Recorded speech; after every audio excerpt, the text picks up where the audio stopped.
Bueno, pues vamos a hacer unos ejemplos pues para que quede bien ilustrado esto, ¿no?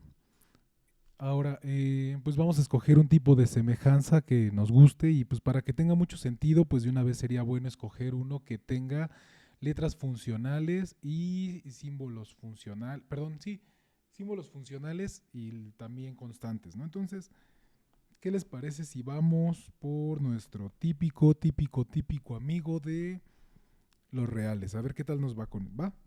Entonces, a ver, tau igual a una suma, un producto, un orden y también dos constantes, ¿no?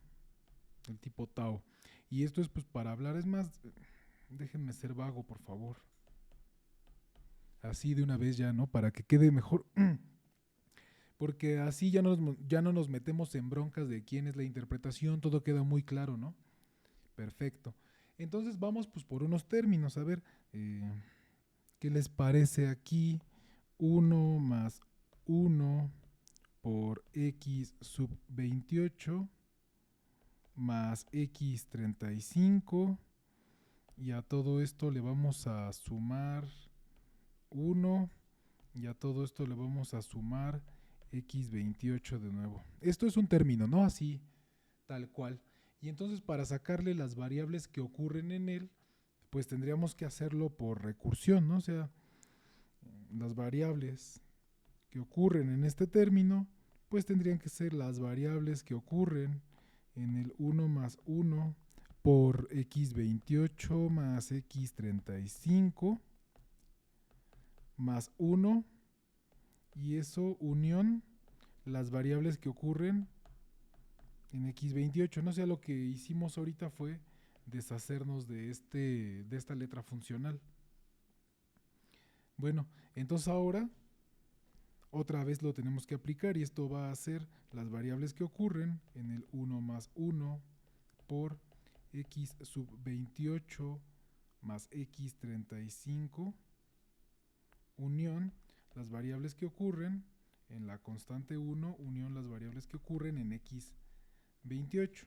Bueno, esto pues va a ser las variables que ocurren en uno más uno unión las variables que ocurren en x 28 más x 35 unión el unitario de 1, porque esas son las variables que ocurren en el 1, unión el unitario de x 28, pues porque, ay, no es cierto, ahí no es el unitario de 1, ¿no? Es el vacío, porque el 1 es una constante.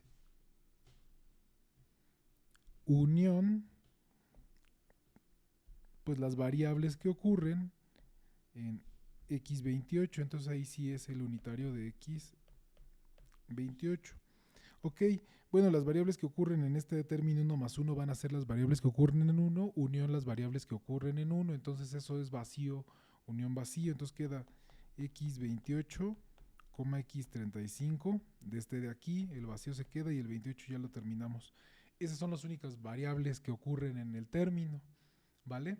Si es un desastre, si es muy lento, hasta si están preocupados o preocupadas por términos algorítmicos, sí es pésimo, pero pues aquí el asunto es que exista teóricamente y que quede claro, porque ahora, de ahora en adelante, en realidad ni vamos a ocupar la función, o sea, va a ser para nosotros y nosotras obvio qué onda con con qué es una variable libre y qué es una variable acotada. Esto es de nuevo porque si llegan los y las matemáticas y nos dicen, a ver, ¿qué están haciendo ustedes? ¿Están haciendo matemáticas? Les tenemos que decir que sí y cuáles son nuestros objetos, ¿no? Y más pues cuando nuestro hacerles puede tener repercusiones fuertes, ¿no? Muy bien. Ahora vamos a seguir. Ya tenemos las variables que ocurren en un término, ahora vamos por las variables que aparecen en una fórmula, ¿no? Las variables de una fórmula, a ver, para todo x, si x, a ver si no me arrepiento, ¿eh? Si no es cierto que x es el 0, entonces existe un y, de tal forma que x por y es 1, ¿no? Ahí ya es de que todo punto que no es el 0 tiene elemento inverso, no tiene inverso multiplicativo, todo elemento no nulo, es lo que estamos diciendo aquí. Ahora es lo que vamos a ocupar. Bueno, más bien vamos a irlo traduciendo, ¿no? ¿Esto quiénes son? Bueno, las variables que aparecen. Entonces tenemos que ir pues abriendo la fórmula poco a poco. Lo primero que es hacer aquí es quitar el cuantificador universal. Entonces esto es el unitario de x unión las variables que aparecen y luego ya nada más es en la fórmula condicional, ¿no? Si esto es diferente de 0, entonces existe y, tal que x por y es 1. Bueno, esto es el unitario de x unión. Y aquí otra vez tenemos que hacer, ¿no? Abrir la fórmula. Pero bueno, estas son las variables que ocurren en la negación de x igual a 0. Unión las variables que ocurren. En la fórmula existe y tal que x por y es igual a 1, ¿no? Y esto es lo mismo que, pues ya voy quitando aquí cosas. Aquí se queda x y también aquí, ¿no? Porque de aquí va a ser lo mismo que la fórmula x igual a 0, sus variables que aparecen. Y de ahí pues nada más vamos a sacar la x. Y luego, del otro lado, pues va a ser el unitario de y unión las variables que estén en la fórmula x por y igual a 1. Y esto pues es otra vez x, y unión, y pues las variables que están aquí van a ser otra vez x, y, ¿no? Entonces ya acabamos. Estas son las variables que aparecen en la fórmula. Ahora, pero así no son las variables que aparecen acotadas, ¿no? De hecho, eso es el asunto por el cual estamos tratando con esta situación, porque era lo que nos interesaba en verdad, las variables libres y acotadas. Entonces vamos para allá.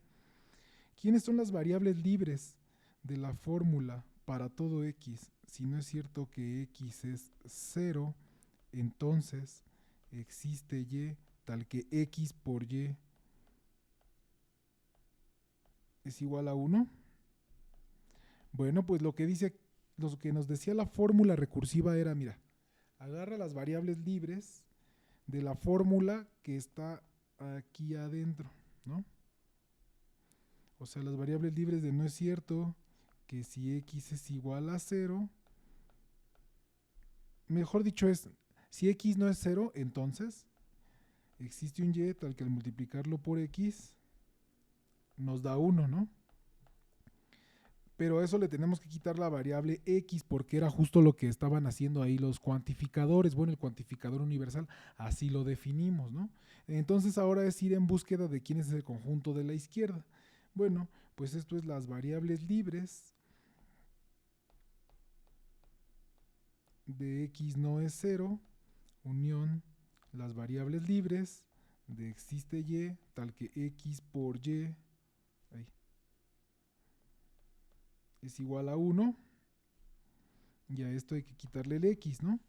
Y otra vez esto es las variables libres, si quiero lo voy a hacer con calma, así, o sea, le quito la negación, unión, y aquí otra vez, fíjense, aquí es importante el paso, ¿no? Aquí va a cambiar, aquí es las variables libres que aparezcan en x por y igual a 1 menos el unitario de y. Eso va a ser uniendo por el cuantificador existencial de aquí. O sea, de hecho, es este de acá. Unión, pues el unitario de x que andamos ahí cargando, ¿no? Ah, no, pero es un menos. O sea, hay que quitárselo, no unírselo.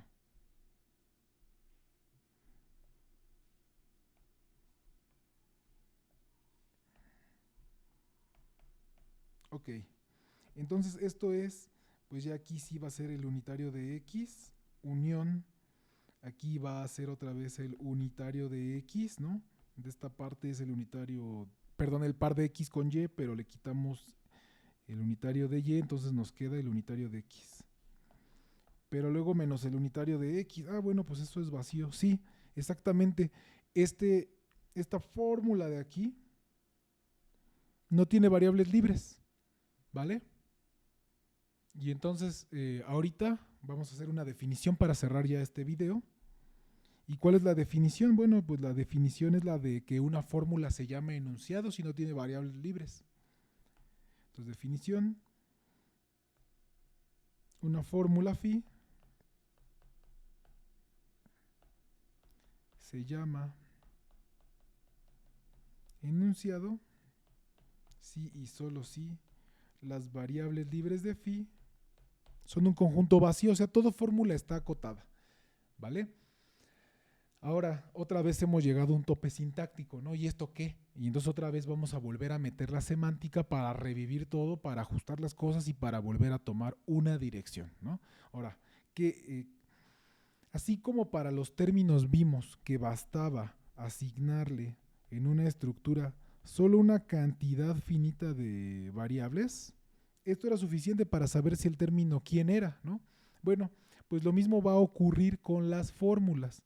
Vamos a ver que, dada una fórmula, basta una cantidad finita de elementos en la estructura para que podamos hablar de satisfacibilidad o no, porque hasta el último video que hicimos de satisfacibilidad, donde introducimos la verdad de Tarski, ahí era la estructura A satisface la fórmula psi con la asignación S, ¿no? Hasta ahí íbamos. Entonces eso es lo que tenemos que arreglar ahorita, ¿no? Entonces vamos para allá. Nos videamos.